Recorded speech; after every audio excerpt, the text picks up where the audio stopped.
Podium లేకపోతే కొంచెం మాట్లాడడం కష్టం నాకు. అంటే ఎలా ఉందంటే నగ్నంగా ఉన్నట్టుంది పోడియం లేకపోతే. కొంచెం అందరూ మీరు దయచేసి వస్తే let me have an interaction. అంటే నా జీవితంలో మొట్టమొదటిసారిగా అదే ఎప్పుడు చేశాను ఇంత నాకు పొలిటికల్ ఇంటరాక్షన్ చేశాను, కానీ మీడియా మిత్రులతోటి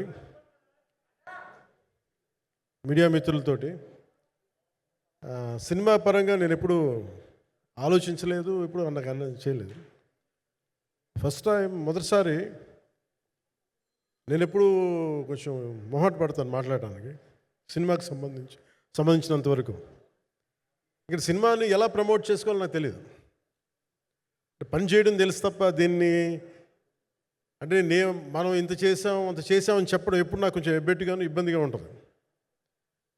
ఇంకా నేను చాలా యాక్సిడెంటల్ యాక్టర్ అండ్ ఇంకా గత్యంతరం లేక టెక్నీషియన్ అయిన వాడిని. నాకు నచ్చే సన్నివేశాలు నచ్చే సినిమాలు చేసుకోవడానికి ఆ పరిస్థితుల్లో ఇది నా మొదటి ఇంటరాక్షన్. ఇది నా పర్లేదు కూర్చోండి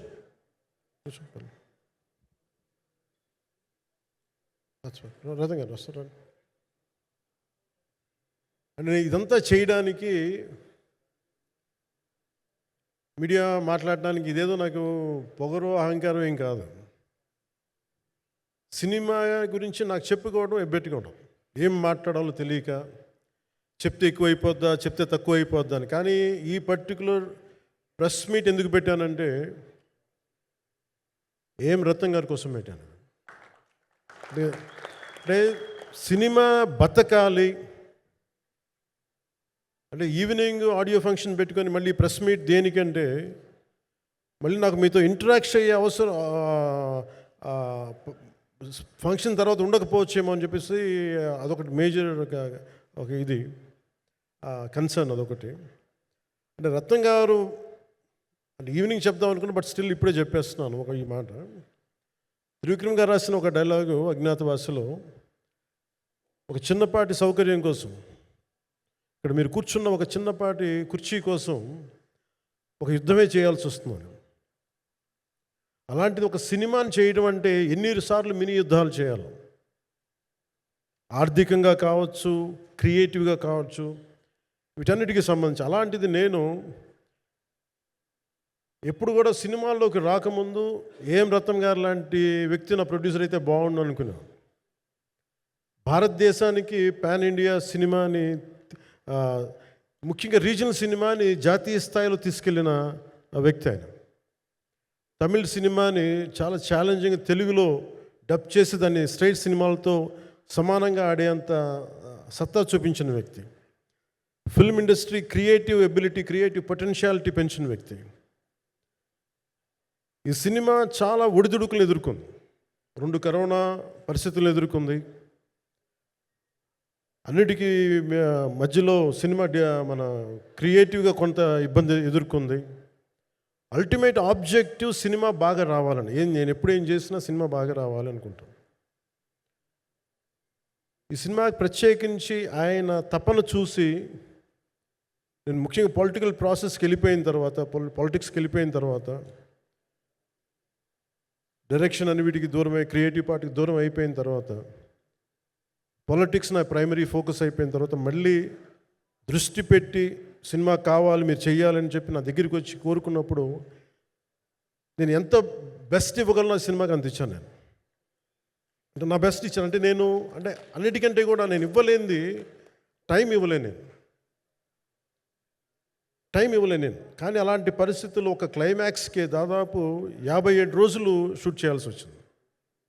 మండు టెండ బాగా ఇట్స్ కైండ్ ఆఫ్ ఒక మిడ్ మే అంటే చాలా పిచ్చి ఎండ అన్నమాట. అలాంటి ఎండల్లో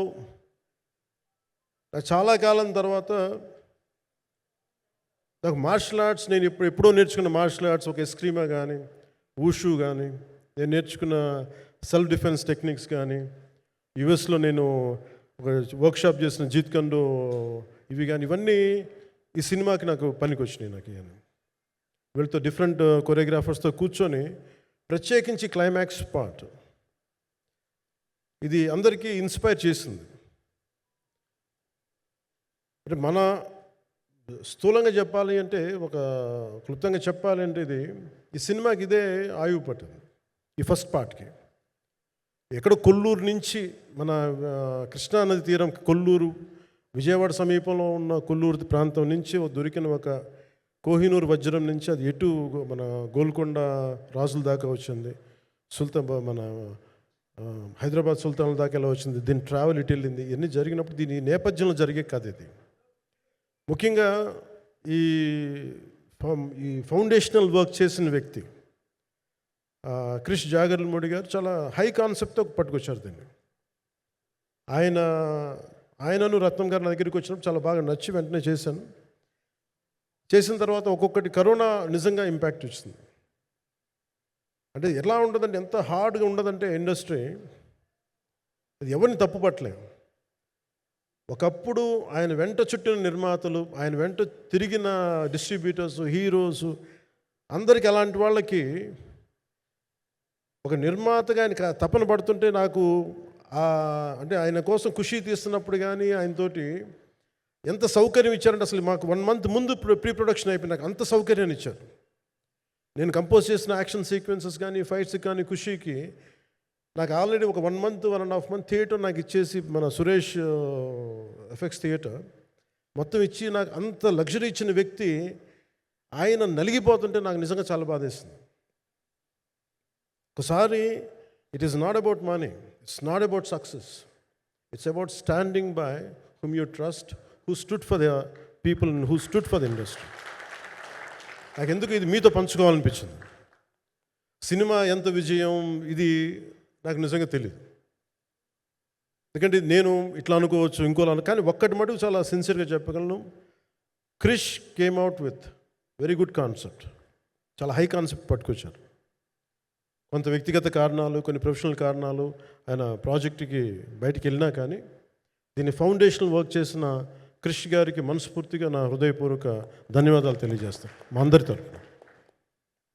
అలాగే తర్వాత స్టెప్ ఇన్ అయింది మన జ్యోతికృష్ణ గారు.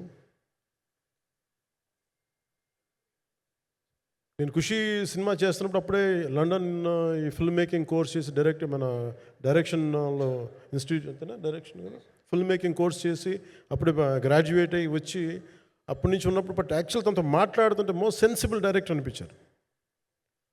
ఈ ఒక టైంలో ఏమనిపించిందంటే, బయట ఉన్న మాటలు కానీ అసలు సినిమా వస్తుందా లేదా బయటికి అని ఉండేది. కానీ మాకు ఎప్పటికప్పుడు నీరసం పడిపోయినప్పుడల్లా నాకు నీరసం వచ్చేసేది. సినిమా అవుద్దా అవ్వదా అనుకున్నప్పుడల్లా దీనికి ప్రాణవాయువునిచ్చిన వ్యక్తి కీరవాణి గారు. ప్రతిసారి నేను వర్క్ చేసి నేను ఎందుకంటే సినిమా చివరి దాకా నేను నమ్మను ఎప్పుడు.